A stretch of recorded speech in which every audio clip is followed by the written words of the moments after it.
Let's make a creamy cucumber salad. It's a beautiful day outside. We just want something nice and refreshing to go along with our crab cakes we're making.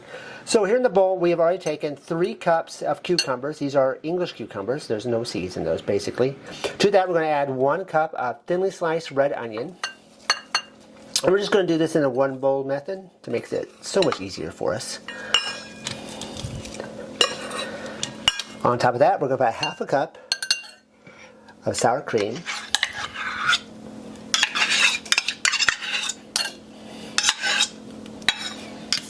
1 tablespoon of vinegar. That's going to be the white vinegar. 2 tablespoons of freshly chopped dill. 1 teaspoon of sugar.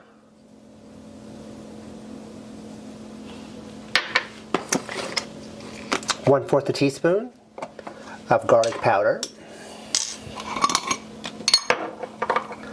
I should have had this ready, but I didn't. Those little lids can be really hard to get off sometimes.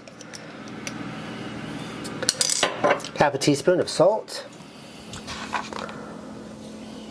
And we're just going to mix this all together. Alright, there we go. Now granted, the bowl doesn't look that great, and if you wanted, you could always make sure other items up, you know, on the side, but when you have as many dishes that we do, you really don't want any extra. So this is perfect. Give this recipe a try. We'll think you'll like it.